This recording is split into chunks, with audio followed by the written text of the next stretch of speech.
mengusir peluang penularan di hulu. Satuan Tugas Penanganan COVID-19 membentuk Satuan Tugas Protokol Kesehatan memakai masker, menjaga jarak, dan mencuci tangan fasilitas publik atau Satgas Prokes 3M fasilitas publik dalam rangka penanganan pandemi COVID-19.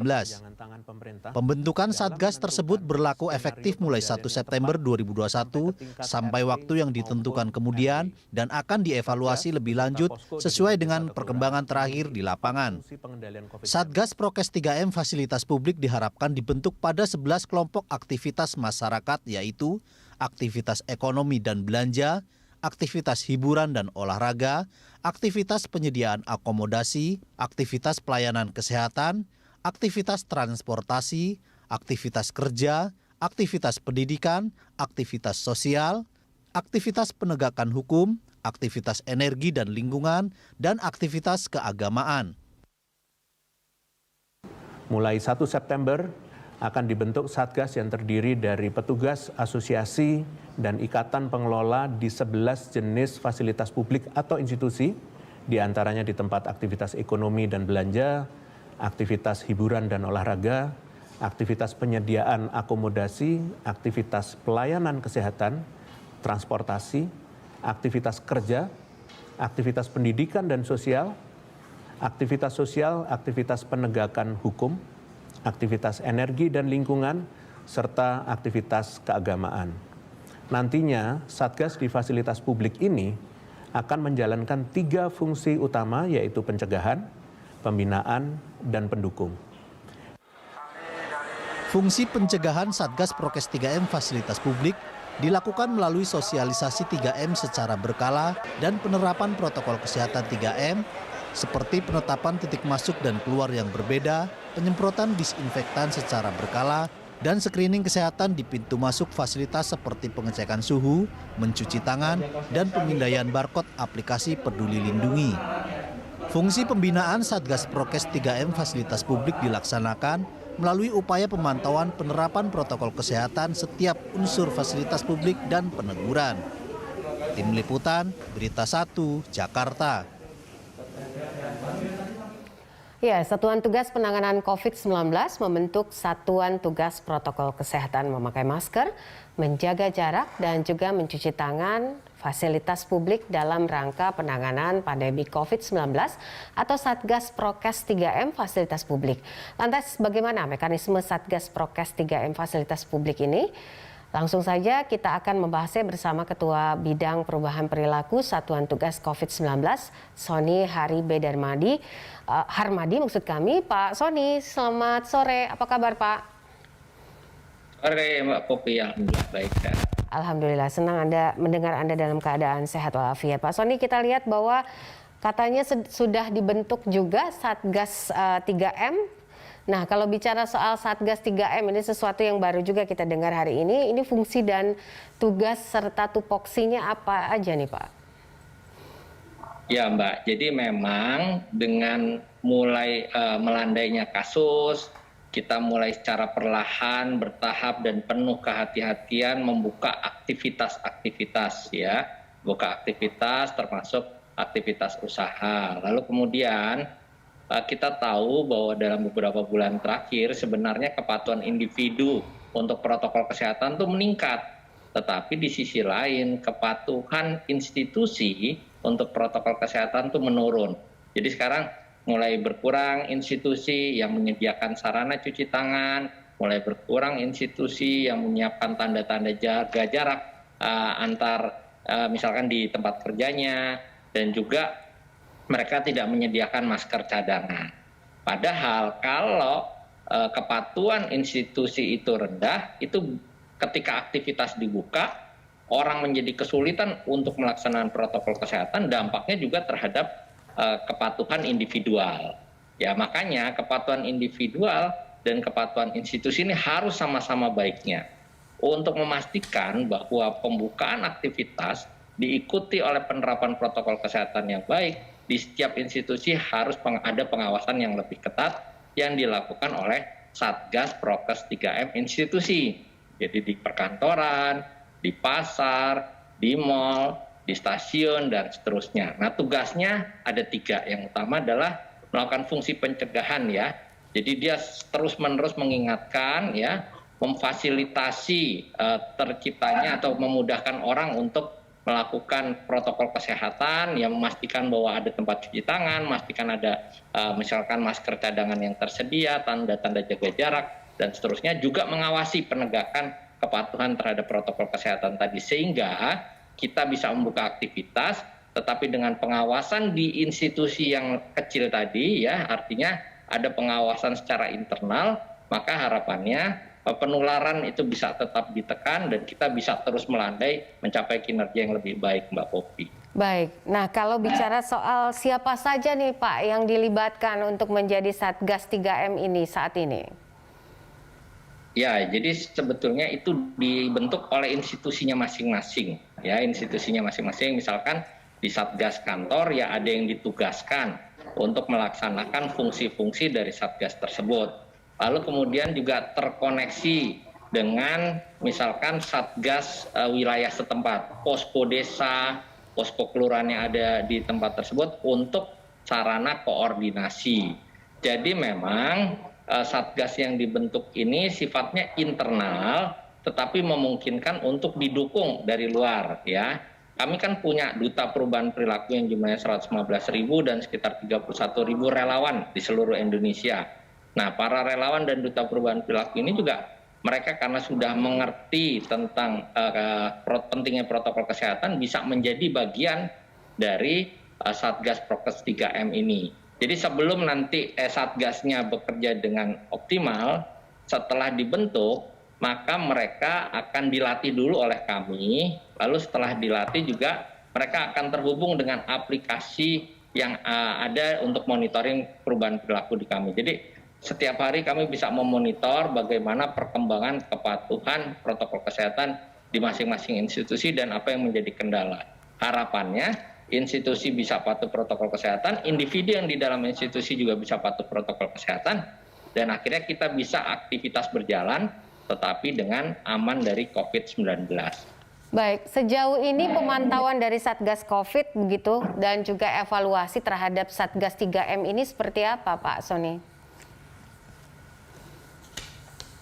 Ya, jadi sebetulnya dukungannya sudah ada beberapa institusi yang sudah punya Satgas ya. Kami juga sudah pernah mendorong misalkan Satgas di pasar, Satgas di perkantoran. Kami juga sudah koordinasi dengan kementerian lembaga dan mereka juga sudah memiliki Satgas-Satgas. Jadi sekarang tinggal kita aktifkan, kita optimalkan, kita perjelas tugasnya apa saja, lalu kemudian bisa termonitor pelaksanaan kerja dari Satgas institusi tadi secara baik, ya, sehingga kita memastikan bahwa di unit terkecil institusi melalui Satgas institusi, di unit terkecil wilayah melalui posko desa dan posko kelurahan, itu semua kita bisa bersama-sama mencegah terjadinya penularan dan mendorong kepatuhan protokol kesehatan masyarakat dengan baik. Baik, menarik juga kalau bicara soal evaluasi begitu ya. Namun Satgas juga tidak akan bisa bekerja jika misalnya pembiayaannya juga tidak ada, Pak. Nah, ini pembiayaannya dari mana, Pak Sony? Ini macam-macam ya. Jadi kami tentu mendukung, mendorong pembiayaan secara swadaya, tetapi ini sedang dirumuskan lebih lanjut ya di dalam Satgas juga. Nanti kami juga sedang berdiskusi, melakukan koordinasi dengan kementerian lembaga mengenai pelaksanaan di lapangannya, terutama untuk dukungan pembiayaan. Karena sebetulnya yang dilakukan dan menjadi tugasnya Satgas institusi itu ya dalam lingkup institusi tersebut ya. Terus kemudian memberikan benefit atau manfaat ya bagi institusi tersebut. Jadi kami membantu di dalam pemantauan, monitoring ya, karena masing-masing institusi nanti terhubung dengan aplikasi Bersatu Lawan COVID, nanti juga dikoneksikan dengan Peduli Lindungi, dan masing-masing institusi bisa memonitor perkembangan karena kami juga akan memberikan akses terhadap aplikasi tadi. Tapi yang paling penting sebenarnya memperoleh benefit atau manfaat juga institusi itu sendiri. Kalau setiap institusi mau untuk mendukung pelaksanaan Satgas Prokes 3M, harapannya dengan biaya yang murah ya, karena kan memang menggunakan sumber daya yang di dalam sendiri, memang sudah menjadi kewajiban untuk institusi tersebut memfasilitasi seluruh individu yang di dalamnya agar bisa patuh protokol kesehatan. Nanti kalau ada yang perlu dibantu tentu bisa disampaikan kepada kami di Satgas Nasional maupun di Satgas Daerah. Oke, penerapan teknis pelaksanaan protokol kesehatan sesuai regulasi apakah saat ini sudah cukup atau bagaimana Pak Sony? Sudah baik, makanya gini, tadi di awal sudah saya sebutkan bahwa kepatuhan individual untuk protokol kesehatan ini membaik. Tetapi kepatuhan institusi ini cenderung menurun ya. Banyak institusi yang tidak lagi menyiapkan tempat cuci tangan, masker cadangan, tanda-tanda jaga jarak, dan seterusnya. Nah, jadi kepatuhan yang meningkat secara individual ini tentu berdampak terhadap penurunan kasus. Tetapi ketika aktivitasnya dibuka, maka potensi penularan di institusi menjadi lebih tinggi. Oleh karenanya, supaya kepatuhan institusi juga meningkat, tidak menimbulkan klaster di masing-masing institusi, maka kita memastikan bahwa pengawasannya bisa berjalan dengan baik dan dilakukan oleh masing-masing satgas institusi tadi, Mbak Poppy. Baik, Pak, ini agak sedikit bicara soal PTM karena memang ada rencana bahwa ada pertemuan tatap muka begitu ya di sekolah yang memang masih menjadi perdebatan di beberapa pihak begitu. Nah, terkait dengan juga tupoksi dari Satgas 3M, kalau seandainya PTM ini juga dilaksanakan di sekolah, apakah nanti di sekolah ada Satgas 3M juga dari Satgas COVID atau seperti apa mekanismenya?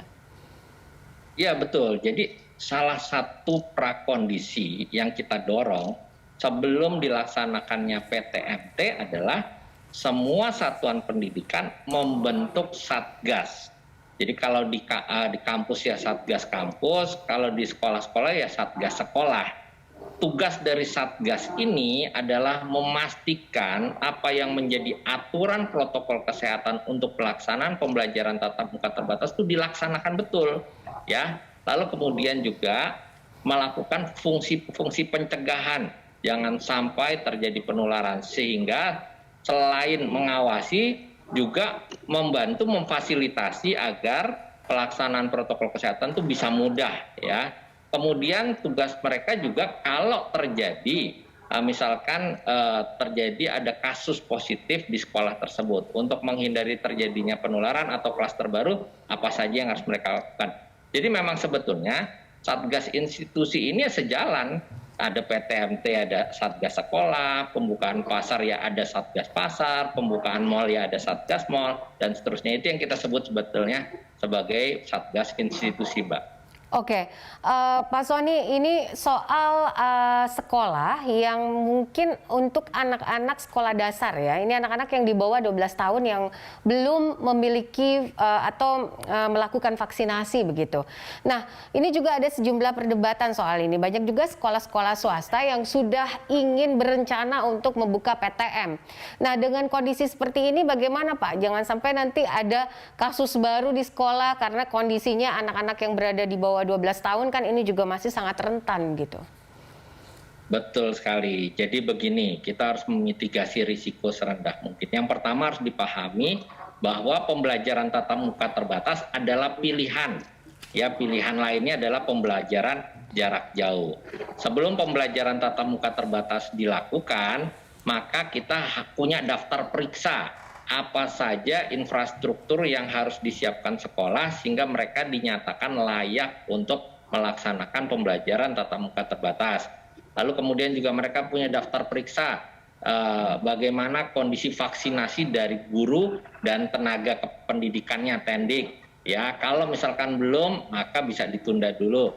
Lalu kemudian berikutnya lagi, mereka punya daftar periksa siapa saja warga sekolah yang punya komorbid dan berisiko tinggi. Nah, itu diminta untuk tidak mengikuti pembelajaran tatap muka terbatas. Jadi sudah ada mitigasi risikonya.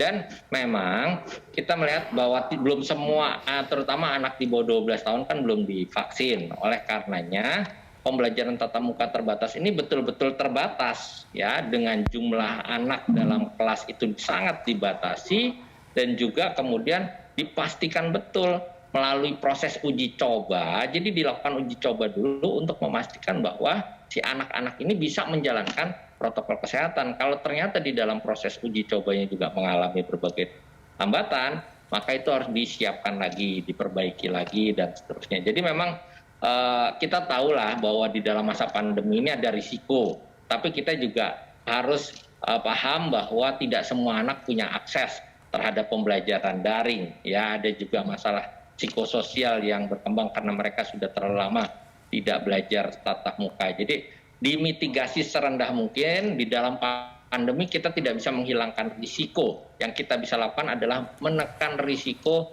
serendah mungkin. Nah itu menekan risiko serendah mungkin supaya di dalam pelaksanaannya bagus, maka harus ada uji coba dulu yang diawasi oleh Dinas Pendidikan setempat. Dan tidak boleh diwajibkan ya, karena PTMT adalah alternatif pilihan, satunya adalah pembelajaran jarak jauh dan orang tua masing-masing siswa itu memilih anaknya yang mana. Jadi itu ada kebebasan untuk memilih. Oke, baik. Pak Sony, terima kasih untuk diskusi sore ini dalam COVID Today. Salam sehat selalu.